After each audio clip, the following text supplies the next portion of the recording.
नमस्कार दोस्तों, स्वागत है आपका जीएस जोन में। दोस्तों 2024 की प्रारंभिक परीक्षा के क्रम में हम 2023 के पेपर को एनालिसिस कर रहे थे, जिसमें एक एक क्वेश्चन के माध्यम से एक एक टॉपिक की तरफ हम इंडिकेट कर रहे थे। इसी का आज ये लास्ट पार्ट है, पार्ट नंबर 5 है। यहाँ 131 से 150 के क्वेश्चन को हम लोग देखेंगे। तो चलिए सेशन की शुरुआत करते हैं। 131 नंबर का जो क्वेश्चन है वो आपका जननी सुरक्षा योजना से संबंधित है। दरअसल जननी सुरक्षा योजना आपको याद होगा, राष्ट्रीय ग्रामीण स्वास्थ्य मिशन जो चला था उसका 2005 में ये चलाया गया था, राष्ट्रीय ग्रामीण स्वास्थ्य मिशन, उसका ये हिस्सा है। इसमें क्या होता था कि जो महिलाएं हैं, इसका उद्देश्य है जो महिला हैं उनको जो प्रसव है उनका वो संस्थागत रूप में होना चाहिए, यानी किसी हॉस्पिटल वगैरह में होना चाहिए, जिससे कि मातृ मृत्यु दर और शिशु मृत्यु दर दोनों में जो है कमी लाने का उद्देश्य रखा गया था। ठीक है, तो आपको करना क्या है कि दो भाग में योजनाओं को डिवाइड करना है। 2014 और 2014 से पहले जितनी योजनाएं चलाई गई थी, जैसे आईसीडीएस प्रोग्राम 1976-75 में चलाया गया था, इसके 3-4 प्रोविजन हैं, आयोग बार बार पूछा है इससे सवाल। उसके बाद ऑपरेशन ब्लैक बोर्ड जो है एजुकेशन से, साक्षर भारत मिशन, मध्याह्न भोजन योजना 15 अगस्त 1995 के आसपास चला था, काम के बदले अनाज योजना, जितनी भी ऐसी योजनाएं आपको घटना चक्र के जो इकोनॉमी वाला सेक्शन है उसमें सामाजिक आर्थिक योजनाओं में आपको मिल जाएगा। तो ये योजना जरूर याद करिएगा, क्योंकि पुरानी योजनाओं को आयोग पूछ देता है। और नई योजनाएं 2014 के बाद जितनी चली हैं उनको तो आपको याद ही रखना है, जैसे उज्ज्वला योजना चल रही है, जनधन योजना चल रही है, आदर्श ग्राम योजना चल रही है, बहुत सारी ऐसी योजनाएं हैं जो चल रही हैं, इनको भी आपको याद रखना है। ठीक है, तो जननी सुरक्षा योजना का आप यहाँ से इसका ऑब्जेक्टिव आपको बहुत क्लियर हो गया होगा कि मातृ मृत्यु दर और नवजात शिशु दर में कमी लाने के उद्देश्य से ये शुरू किया गया था। रियो शिखर सम्मेलन 1992 एजेंडा 21 जो है वो आपका सतत विकास यानी सस्टेनेबल डेवलपमेंट से रिलेटेड है, और इसको प्रथम पृथ्वी सम्मेलन जो रियो में हुआ था, रियो डी जेनेरियो में, ब्राजील में, वहाँ पर इस एजेंडा को अपनाया गया था। और इसका उद्देश्य ही ये था कि जो हमारा पूरा वर्ल्ड है उसको आने वाले जितने भी चैलेंजेस हैं, क्लाइमेट से रिलेटेड लेकर के इन्वायरमेंट से रिलेटेड लेकर के, उस चैलेंज से निपटने के लिए पूरी तैयारी करने के उद्देश्य से इसको शुरू किया गया था। ठीक है, ये बहुत बार सवाल पूछा जा चुका है। संधारणी सस्टेनेबल डेवलपमेंट बहुत चर्चा का विषय है। 169 इसके छोटे गोल हैं और 17 जो है इसके मेजर गोल हैं, आप इसे याद रखिएगा। पहला स्टेटमेंट, वैश्विक सूचक संरचना राष्ट्रीय सांख्यिकी स्वास्थ्य व्यवस्थाओं द्वारा प्रस्तुत एवं क्षेत्रीय आधार पर संकलित सूचना के आधार पर संयुक्त राष्ट्र महासचिव एक वार्षिक संधारणी विकास लक्ष्य रिपोर्ट प्रस्तुत करता है। ये बिल्कुल स्टेटमेंट सही है। यूएनएसजी जो है, यूनाइटेड नेशन सेक्रेटरी जनरल जो है, इस बात को प्रस्तुत करता है। ये स्टेटमेंट जो है वो आपका सही है। वैश्विक संधारणी विकास रिपोर्ट हर तिमाही, संयुक्त राष्ट्र महासभा हर तिमाही नहीं बल्कि 4 वर्ष में एक बार, 4 ईयर में एक बार जो है इसे जारी किया जाता है। तो स्टेटमेंट 1 तो सही है, स्टेटमेंट 2 गलत है, तो इसका केवल ए ऑप्शन हो जाएगा। ठीक है, मानव विकास रिपोर्ट जो है वो इसके संदर्भ में कौन सा कथन सत्य किया गया है, तो आपको देखिए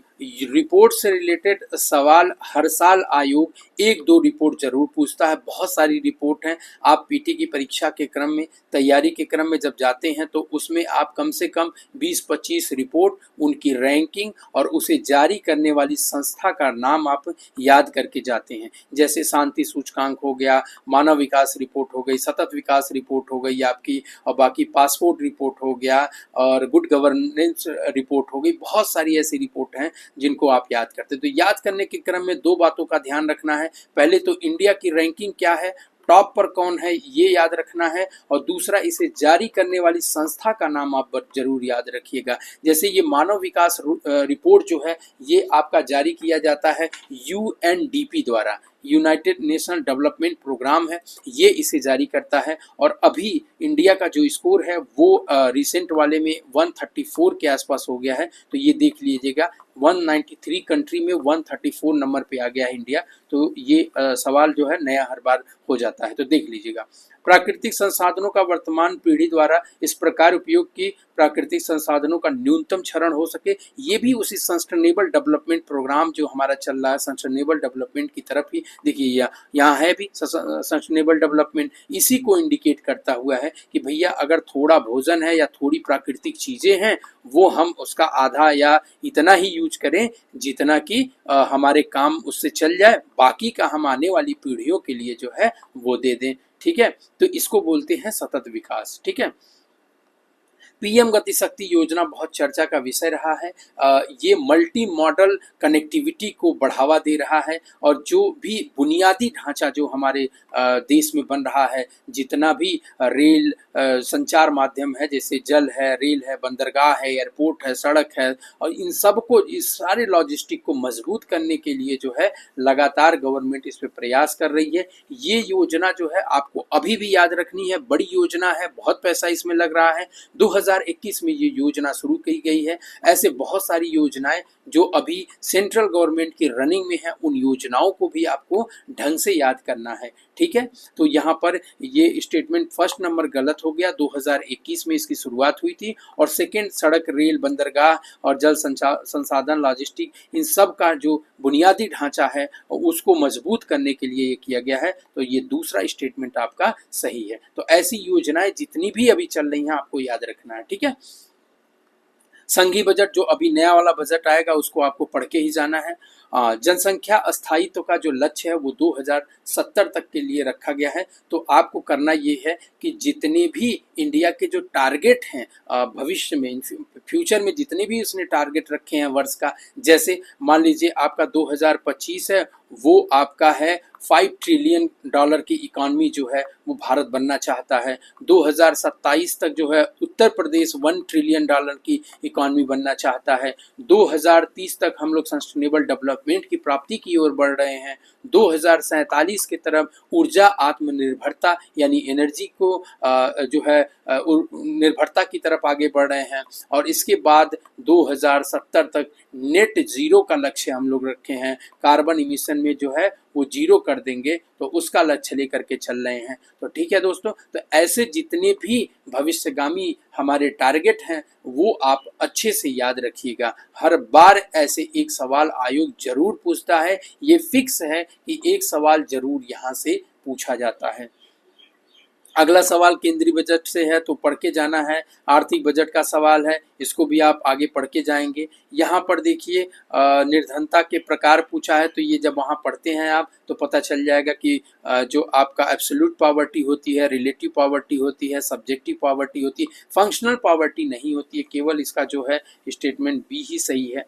ठीक है, योजना देखिए हमने बताया था कि अभी जो रिसेंट में योजनाएं 2014 के आसपास से शुरू हुई हैं, उन योजनाओं को आपको याद रखना है। दीनदयाल उपाध्याय ग्रामीण कौशल्या योजना 2014 में शुरू की गई थी। Rural housing interest subsidy scheme 2017 में। श्यामा प्रसाद मुखर्जी जो स्कीम है ये 2014 में ये भी शुरू की गई थी, 15 में नहीं थी। तो ये आपका जो है वो गलत हो गया। बाकी सांसद आदर्श ग्राम योजना 2014 से ही शुरू की गई है। एक एक सांसद एक एक गांव को जो है गोद लेने का। तो ऐसे जितनी भी योजनाएं 14, 15, 16, 17 में चली हैं उनको आप याद रखिएगा। उज्ज्वला योजना है, इसमें आपका 2016 में चली थी, 1 मई 2016 में। ये बहुत ज़्यादा फेमस है, इसको बार बार पूछा जाता है। दूसरा इसका 2.0 भी शुरू कर दिया गया है। तो ये योजनाएं जितनी हैं इनको आप एक बार जरूर ध्यान रखिएगा। यहाँ से हर बार 1-2 सवाल ही है कमीशन, सॉरी।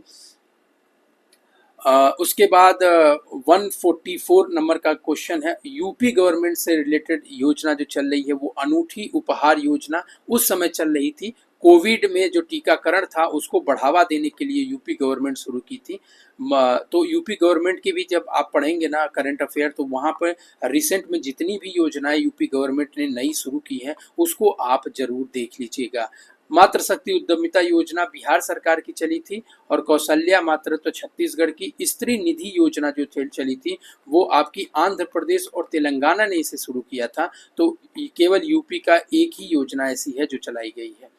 ठीक है, केंद्रीय सरकार का, हाँ पूछ देता है कभी कभी कि कौन सी जो योजना है वो केंद्रीय सरकार की नहीं है, वो यूपी गवर्नमेंट की है। तो ये यहाँ गंगा एक्सप्रेसवे जो है वो आपका उत्तर प्रदेश गवर्नमेंट द्वारा चलाया गया एक ये आपका एरिया भी लगभग 9594 यानी 594 किलोमीटर के आसपास का ये 6 लेन बनाया जा रहा है। कनेक्टिविटी को ध्यान में रखते हुए ये मेरठ से शुरू होगी और प्रयागराज में जाकर के ये खत्म होगा। 6 लेन बनाया जा गया गंगा एक्सप्रेसवे। और हम आपको ये कहेंगे कि यूपी गवर्नमेंट की जितने भी एक्सप्रेस चल रहे हैं, गंगा बुंदेलखंड एक्सप्रेसवे और इधर जो एक्सप्रेसवे 5-6 एक्सप्रेसवे हैं, इन सब को आप अच्छे से याद कर लीजिए, ये कहाँ से शुरू होते हैं और कहाँ खत्म हो रहे हैं। और इनकी जो है वो लेंथ भी कभी कभी आयोग बहुत फैक्चुअल, आपको हमने पहले भी बताया था कि यूपीएससी जो यूपीपीएससी कमीशन जो है वो फैक्चुअल चीज़ों पर बहुत ध्यान देता है,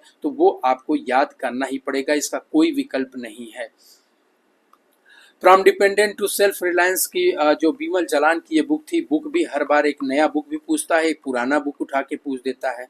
विश्व वेटलैंड दिवस, ये देखिए 2 फरवरी को। अब जितने भी दिवस हैं उनको मंथ वाइज, यानी जैसे हर महीने में, जैसे अभी फरवरी माह में 2 फरवरी को ये मनाया जाता है, 4 फरवरी को कैंसर दिवस मनाया जाता है, और ऐसे ही जो जितने भी फरवरी में जो जितने डेट हैं, इम्पोर्टेंट डेट हैं, उनको याद कर लीजिए। मार्च में जितने मनाए जाते हैं, जैसे वन दिवस मनाया जाता है, टीबी दिवस 24 तारीख को मनाया जाता है, उसके बाद 22 मार्च को जल दिवस मनाया जाता है, जितने भी 3 मार्च को है जो वन्य जीव दिवस मनाया जाता है, जितने भी ऐसे हैं उनको याद करें। याद करने के क्रम में 2 बातों का ध्यान रखना है। पहला तो डेट तो आपको याद ही होना चाहिए उस मंथ का। दूसरा ये है कि अगर इस साल इस वर्ष में आप परीक्षा देने जा रहे हैं तो इसकी जो थीम है वो याद रखिएगा। थीम पर आयोग बार बार सवाल पूछता है, 2-3 सालों से लगातार थीम पर सवाल भी पूछे जा रहे हैं। जैसे द क्लॉक इज टिकरिंग 2021 वाले में, 22 में भी सवाल पूछा गया। तो ऐसे सवाल आपसे लगातार पूछे जा रहे हैं, तो आप इसके थीम को भी याद रखिएगा। विश्व सामाजिक संरक्षण रिपोर्ट जो है वो अंतर्राष्ट्रीय श्रम संगठन, हमने पिछले भी बताया कि जितनी भी रिपोर्ट जारी की जाती हैं उनमें खास करके वर्ल्ड बैंक और वर्ल्ड इकोनॉमिक फोरम जो है जितने रिपोर्ट जारी करते हैं इनको आप याद रखिएगा, क्योंकि यहाँ कन्फ्यूज़न बहुत होता है। जैसे ग्लोबल जेंडर गैप जो है वर्ल्ड इकोनॉमिक फोरम जो है वो जारी करता है, ठीक है। तो आप देख लीजिएगा इसको अच्छे से, इसको एक लिस्टिंग कर लीजिएगा और जारीकर्ता का नाम भी यहाँ पर अपना लिखते जाइएगा। मध्याह्न भोजन योजना पीएम पोषण योजना से 2021 में इसको मर्ज कर दिया गया। पहले ये 15 अगस्त 1995 में इसको शुरू किया गया था और मिडिल स्तर तक के बच्चों को मध्याह्न मतलब दोपहर में जो भोजन प्रोवाइड कराया जाता था। इसका उद्देश्य बच्चों में जो सरकारी स्कूलों में नामांकन है उसको भी बढ़ावा देना है, साथ में जो न्यूट्रिशन का समस्या रहता है उसको भी पूर्ति करने के लिए इसे शुरू किया गया है। नेक्स्ट 150 नंबर आपका बजट से है, नया बजट आएगा तो आपको पढ़ना ही होगा दोस्तों। और हम आपको एक सूचना दे दें कि अब आगे हम जो है करंट अफेयर्स की भी सीरीज लेकर के आएंगे और साथ में मेंस का जो 5 क्वेश्चन जो है आंसर राइटिंग प्रोग्राम का दिया था फ्रेमिंग का, वो भी शुरू हो जाएगा। आरओ एआरओ के लिए एक बेहतरीन रोड मैप भी हम तैयार करने जा रहे हैं और उनके लिए भी जो भी चीज़ें बन पाएंगी लगातार जो है उन पे काम किया जाएगा। और आप लोग जीएस जोन को दोस्तों सब्सक्राइब करते रहिए, दोस्तों को शेयर करते रहिए, ताकि हमें भी मेहनत करने में और भी मज़ा आए और आप लोग लगातार बने रहिए जीएस जोन के साथ। धन्यवाद।